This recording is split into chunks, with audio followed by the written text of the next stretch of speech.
Further debate, the member for Beaches East York. Well, thank you, Speaker, and I'm delighted to be able to rise in support of the member from Trinity Spadina's bill, and I appreciate very much his articulation of the reasons why this bill is necessary, and I'm delighted to hear the support that we're getting from the other side of the House, who also recognize how important this is.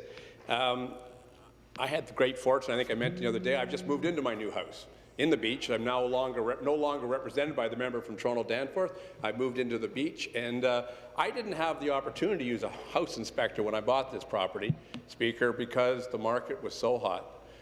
They put it up on a market on a Friday.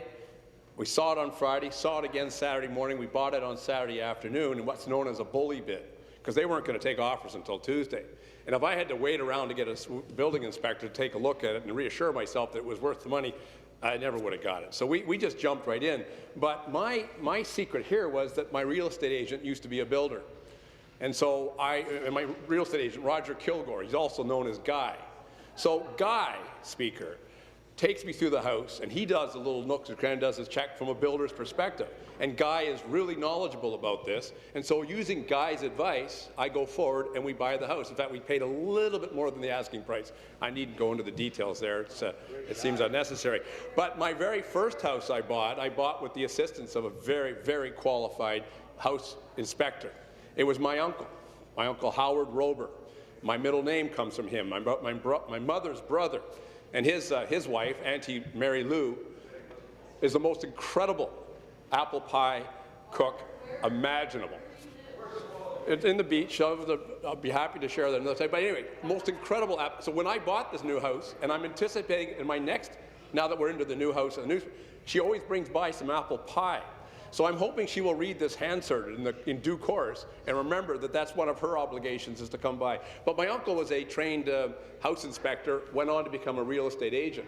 And the same kind of relationship, because he understood the bones of a house, he would be able to go in with a buyer and bring that added expertise.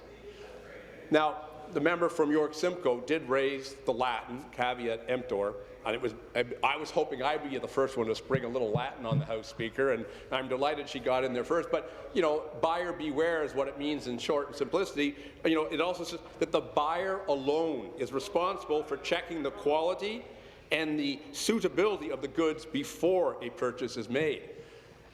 And that's what a home inspector does for you, because you can't be an expert in all things. And so the buyer, in exercising their caveat emptor, goes and retains the professional services of someone in order to satisfy them that that's in fact the right thing to do. And if there's not, and I agree with the member from over there with to Ms. Green-Cochran, that there have to be penalties and insurances attached for errors and omissions. That's an incredibly important part of this bill, and I think the member from Trinity Spadina has it absolutely right in the way he's framed the bill. And I'm also delighted that this is going to a delegated administrative authority, one that's not going to cost the taxpayer of Ontario a cent, except maybe in the early minor cost of the setup, but it'll be paid for, administered on the basis of the fees that they collect from the home inspectors, who could easily absorb this as part of the work that they do. I also would like to say I agree with the member for Whitby-Oshawa that there has to be greater oversight on delegated administrative authorities. And I would be quite open, I hope the member will, maybe to having a bill that they are part of the Sunshine List, because I think the public, as part of its protection, should know how much we're paying senior administrators and all our delegated authorities, including the Electrical Safety Authority, for instance, because that is where the money hits the road, is what are we paying those executives to protect the public. So thank you very much, Speaker.